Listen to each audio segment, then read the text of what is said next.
The orders were simple, too simple.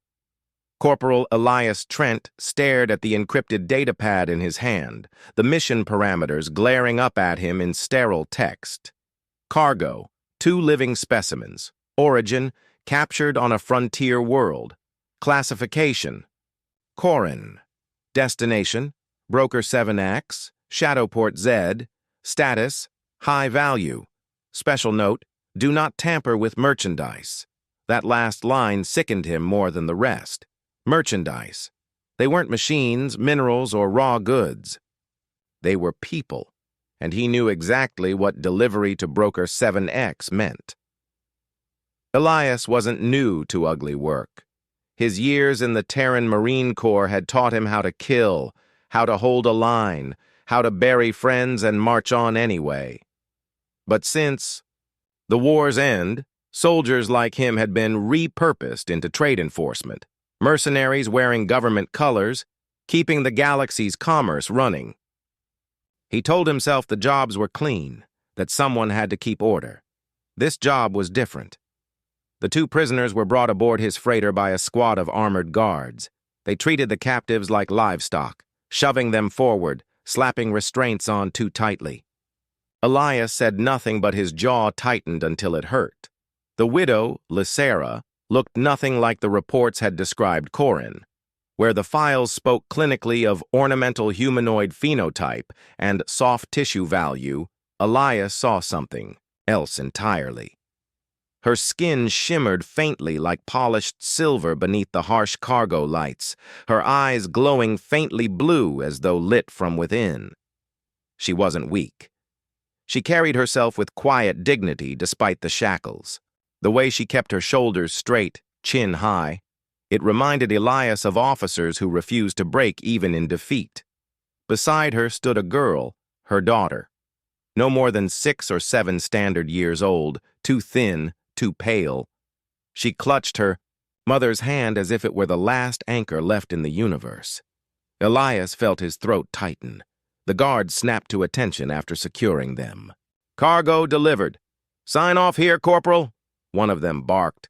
Elias forced his hand steady as he scrawled his code onto the pad, his name tied to their chains, his signature sealing their fate.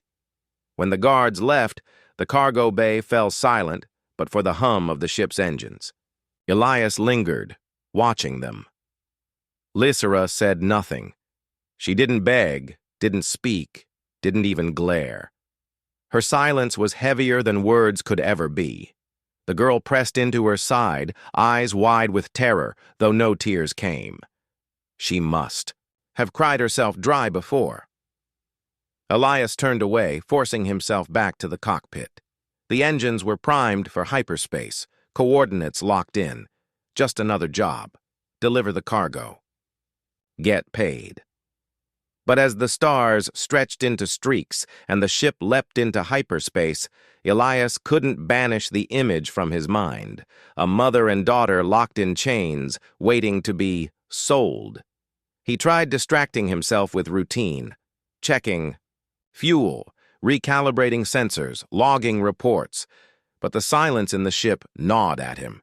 He had carried prisoners before, sure, but never like this. Soldiers captured in battle? That felt different. They had chosen to fight, to gamble their lives. But this was something else. Hours later, unable to sleep, Elias walked back to the cargo bay. The dim lights cast long shadows across the floor. Lysera sat against the bulkhead, her daughter curled in her lap, sleeping fitfully.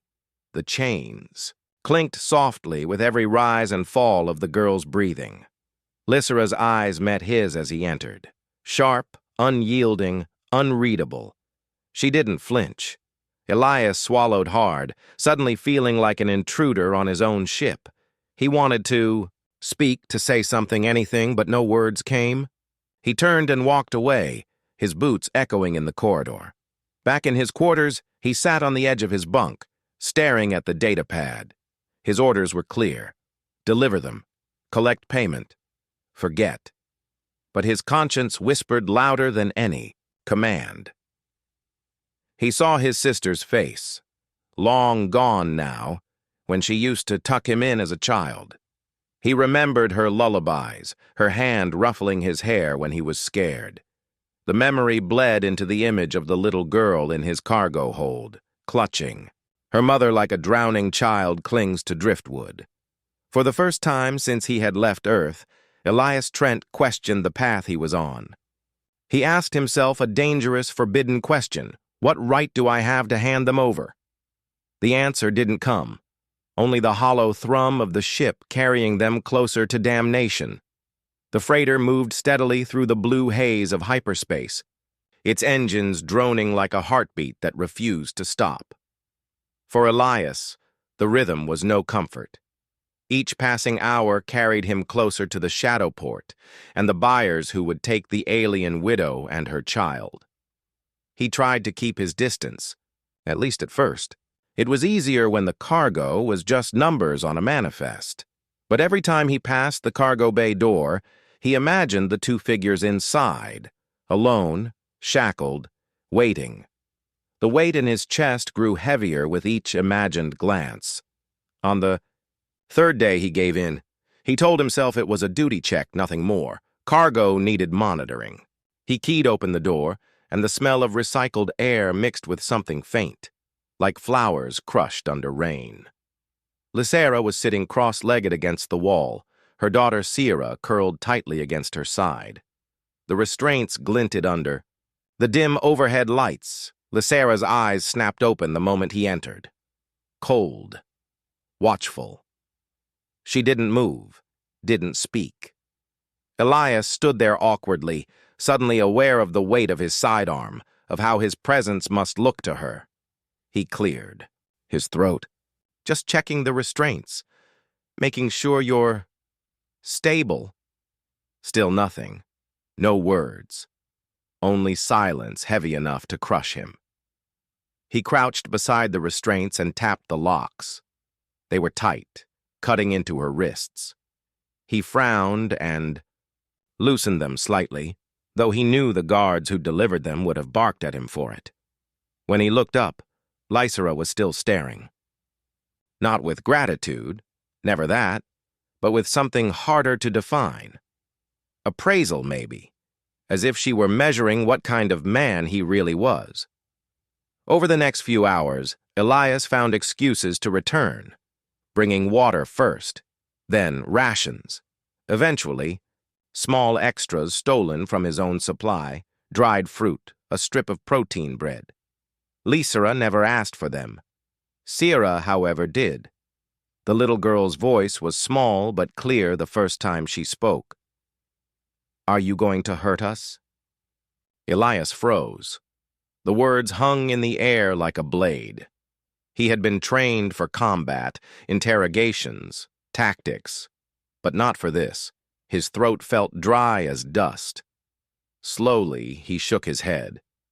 "No, I'm not." Sierra blinked at him, suspicious yet hopeful. "Then why do you keep us in chains?" The question struck deeper than he expected. He opened his mouth, closed it again, and finally muttered the only thing he could. "Because they ordered it." That answer seemed to disappoint her. She turned, back into her mother's side, silent again. Lysera's gaze lingered on him, sharper now, but still unreadable. Later, when Elias passed by again, he heard something unexpected, a soft humming, melodic and haunting. He stopped outside the door, listening. Sierra's small voice wove the tune first, hesitant and halting. Lysera's voice joined moments later, richer and steadier. It wasn't a song he knew, yet it reached something deep inside him. A lullaby, maybe. A prayer. For a moment, Elias closed his eyes and let the sound wash over him. He thought of his sister again, how she used to sing when the power went out back on Earth, when the only light came from candles and the night felt too big for a boy to bear. When he entered the cargo bay, the singing stopped. Lysera stared. At him, guarded. Sierra ducked her head. Elias rubbed the back of his neck. It was beautiful," he said quietly. The words felt clumsy, but true. Neither replied. Still, something shifted in the air. The silence wasn't as heavy now. The days dragged on, hyperspace an endless tunnel of blue streaks. Elias found himself spending more time with them, drawn by a need he didn't fully understand. He told himself it was curiosity, maybe guilt. But when he saw Sierra's tentative smiles or caught Lysera watching him with those glowing eyes, he knew it was something more. Once when he brought them water, Lysera finally spoke. Just one word. "Why?" Elias blinked. "Why what?" Her eyes bore into him. "Why show us kindness?" He struggled for an answer. "Because you deserve it," he said at last. "Because you're not cargo." Her expression flickered, a crack in the mask she wore. Then it hardened again. She said nothing more. But Elias knew she had heard him. By the time the coordinates for delivery flashed on his console, Elias realized something had changed. They weren't just passengers under lock and key anymore. They weren't just names on a manifest. They were Lysera and Sierra. And somewhere between the silence, the questions, and the lullabies, they had stopped being them. They had become his. Elias stared at the glowing coordinates, the destination pulsing in cold indifference. The shadow port waited, a blot of lawlessness carved into the edge of space. It was the kind of place where cargo disappeared forever, traded, broken, stripped of names until nothing remained but property. For hours, Elias sat in the pilot's chair, the stars slipping past as the ship hurtled closer. His hands hovered over the controls, fingers twitching but unwilling to move. A soldier's instinct urged him to obey. Orders were orders. Follow the mission, collect payment, survive another day. But the past few days had already poisoned that instinct. Lysera's silence, her dignity in chains, Sierra's innocent questions, the lullabies that echoed in his head, they clashed against every protocol drilled into him. Elias poured himself a ration of water and stared into it like it held an answer. His reflection looked back, tired eyes, stubble on his jaw, lines carved deeper from guilt than age. Was this who he had become? A courier of lives for profit? He remembered his sister again. Mara, laughing under the summer rain on Earth. She had died before the wars, before he ever left home. He had joined the Corps partly because of her words. Eli, be someone who protects others. Yet here he was, delivering a mother and child into a nightmare, protecting no one. His fist slammed against the console, the sound reverberating through the cockpit. "Damn it!" The navigation pinged again, insistent, as if mocking him. One more jump and they'd arrive. One more decision. Elias stood abruptly and strode to the cargo bay. The door hissed open. Lysera was already on her feet, her daughter clinging to her side. She always seemed to sense him before he entered, her luminous eyes fixed on him like she could see straight through the man he pretended to be. He stopped a few paces away, chest heaving. For a long moment, the only sound was the hum of the engines. Finally, he spoke. His voice was hoarse, strained. "I can't do it!" Lysera narrowed her eyes, confused. "Do what? Sell you, deliver you." His hand swept angrily toward the ceiling, toward the unseen coordinates dragging them closer to hell. "I can't." Her expression barely shifted, but her daughter's eyes widened. "You mean you're not going to give us away?" Elias crouched, lowering himself so he wasn't towering over the girl. His voice softened. "No, kid. Not anymore. I won't let anyone take you." Lysera's voice cut through, sharper now. "Do you understand what you're saying?" She stepped forward, chains clinking. "You defy orders. You betray your masters. They will hunt you to the ends of the stars." "I know," Elias said quietly. He met her gaze without flinching. "But I won't be the kind of man who trades a child's future for credits. Not anymore. The words hung in the air, heavy with finality. For the first time, Lysera's mask cracked. Not much, just a flicker of something behind her eyes. Pain, weariness, maybe hope. Her lips parted as if to speak, then closed again. Finally, she said almost in a whisper, "Why?" Elias let out a bitter laugh, shaking his head. "I've asked myself that every day since this job started. Why you? Why her?" His gaze flicked to Sira, who was watching him with cautious wonder. "Why me?" He ran a hand down his face. "The truth is, I don't know. Maybe because I'm tired of being a weapon. Maybe because I can't look at her without seeing someone I lost. Or maybe—" He exhaled sharply. "Maybe because it's just the right damn thing to do." Silence stretched between them. The engines hummed. The coordinates pinged again in the distance, ignored this time. Finally, Lysera straightened. Her voice, though soft, carried a strange authority. "If you choose this path, there is no going back. I know. You may lose everything." Elias looked at her, then at Sira, who still clung to her mother, but now edged closer to him, eyes shining with a faint trust. He swallowed the lump in his throat. "Then maybe I'll gain something worth more." For the first time, Lysera's gaze softened. She said nothing else, but she didn't look at him like an enemy anymore. Elias stood, resolve settling like iron in his chest. He strode back to the cockpit and with one decisive motion killed the autopilot. The Shadowport's beacon vanished from his navigation. A new course opened, uncharted, uncertain, but free. His voice was steady now. "Not this time." The moment Elias killed the autopilot, the ship's systems screamed in protest. Alarms blinked red as the navigation computer recalculated. In the silence of deep space, his act of rebellion might as well have been a war cry. Somewhere across the galaxy, a bureau operator flagged his transponder. Somewhere, a bounty list, updated with his name. He knew what it meant. He was now prey. But Elias felt something strange. Relief. The weight that had been choking him since the assignment began lifted, replaced by the clarity of conviction. He had chosen. Now he had to survive. The first days were frantic. He jumped between old smuggler routes he'd learned during his time in the Corps, scattering his trail.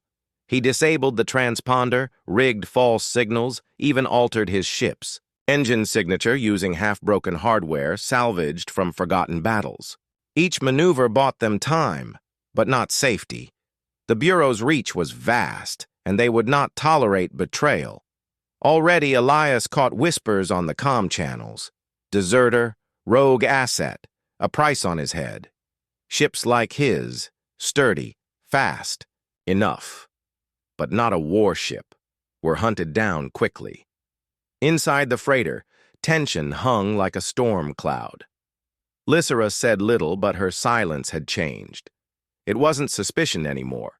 It was a guarded watchfulness, as if waiting to see if Elias would hold to his promise. Sira, however, was not so restrained. Children were like that. Fear burned quick, but faded quicker. By the third day, she was asking him questions as he piloted through the void. "Do humans really live on just one planet?" she asked, perched. In the co-pilot's chair, legs too short to reach the floor. "Yeah," Elias said, adjusting a nav control. "One planet, but we've spread out some. Colonies, stations." Sira tilted her head. "Only one home? That's small." Elias chuckled softly. "Maybe, but it's big enough when it matters." Her laughter was quick, bright, cutting through the tension like sunlight through storm clouds. Elias found himself smiling, something he hadn't done in months. Lysera sometimes lingered at the cockpit door, listening quietly. She rarely joined their conversations, but Elias noticed her watching. Once, When exhaustion caught him at the controls and his eyes threatened to close, she approached silently and draped a woven cloth over his shoulders. He startled, but she didn't speak, only returned to her corner with the same quiet dignity. It wasn't trust yet, but it was something close. The danger came on the 7th day. A patrol frigate dropped from hyperspace directly into their path, bureau insignia blazing on its hull. Elias cursed under his breath, hands flying across the console. "They found us?" Sierra whispered, clutching the armrest. "Not yet," Elias muttered. "But they will." He powered down non-essential systems, cutting the freighter's profile to a whisper. The frigate swept the sector, scanners probing like fingers in the dark. Sierra moved forward, standing behind him. Her presence was steady, grounding. "What will you do?" she asked. Elias tightened his grip on the controls. "What I have to." When the frigate drew closer, Elias made his move. He reignited the engines, pushing them to maximum burn. The freighter shot forward, alarms shrieking as the frigate locked on. Beams of light lanced through space, narrowly missing their hull. Sierra screamed. Lysera pulled her close, shielding her with her body, but her eyes never left Elias. "Hold on!" Elias shouted. He dove the ship into a debris field, jagged remnants of an ancient battle.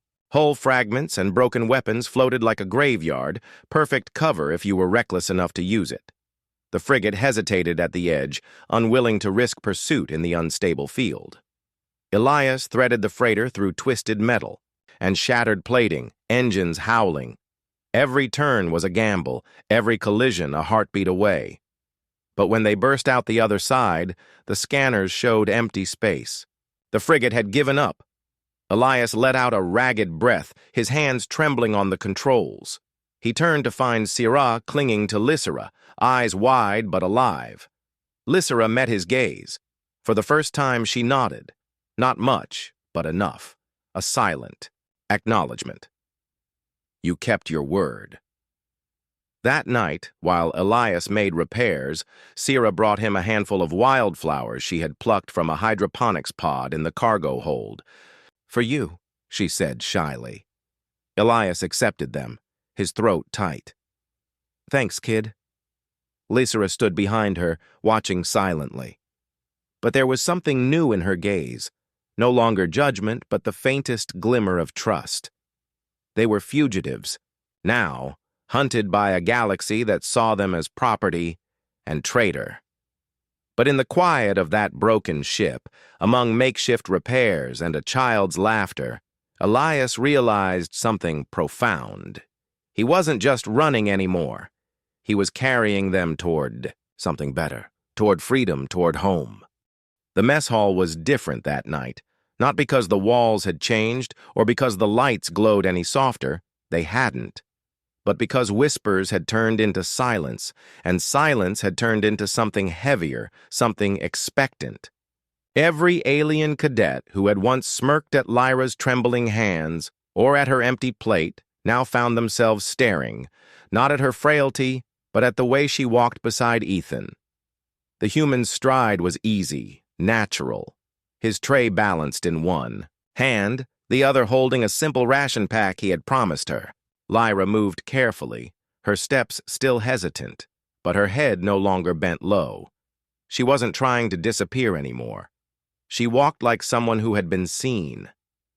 Ethan led her to a table near the center. Not the corner where she used to hide, not the shadows where she had starved unseen. It was the middle, where everyone's eyes could not help but follow. When he sat down, he motioned to the empty space beside him. "Sit here. With me." Lyra's throat caught. The phrase was so simple, yet it echoed like a command that shook. An empire. She set her tray down, hands trembling, not from hunger this time, but from the weight of the moment. She sat. She belonged. For the first time in cycles, she ate without fear. Ethan had split his meal again, half for himself, half for her. It wasn't much, just bread, protein cubes, and some broth, but to Lyra it tasted richer than any feast her noble bloodline had once afforded her. Every bite was an act of defiance against the cruelty of the academy. Around them, cadets whispered. Some sneered, some shifted uncomfortably, others simply watched. One bold voice muttered, "Humans always meddle. They don't know their place." Ethan didn't even glance up. He simply tore another piece of bread, dipping it into the broth before sliding it onto Lyra's tray. His calmness was louder than any retort could have been. Lyra finally looked up from her food, her silver eyes shimmering. "Why?" she whispered. Ethan raised an eyebrow. "Why what?" "Why do this for me? You could ignore me like the others. It would be easier." He leaned back, folding his arms. "Because no one deserves to starve. Not in front of me. Not ever. That's all." The simplicity of his answer stunned her. For her people, compassion was often currency, calculated and traded for influence. For him, it was instinct. That night, spread through the academy like fire. By the next cycle, fewer cadets laughed when Lyra entered the hall. By the third, some even offered her scraps, awkwardly, as if trying to mimic what Ethan had done. By the fifth, she had her own tray of food, still modest, still barely enough, but hers. The transformation wasn't sudden, nor was it complete. Prejudice lingered, cruelty did not vanish, and whispers still followed her. But the spell of her isolation had been broken. Ethan had not saved her with speeches or fists. He had saved her by making space at his table. Weeks later, during a survival exercise, Lyra returned the favor. The cadets had been dropped on a barren moon, supplies scarce. Hunger gnawed at all of them, even Ethan. By the third day, when his strength faltered, it was Lyra who pressed her ration bar into his palm. "You shared with me," she said softly. "Now I share with you."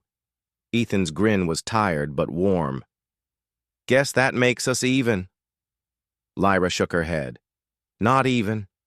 Connected." Their bond became something the Academy couldn't explain, and the galaxy beyond it couldn't easily dismiss. Where others saw lines between species, they saw something else. Common ground, built one meal at a time.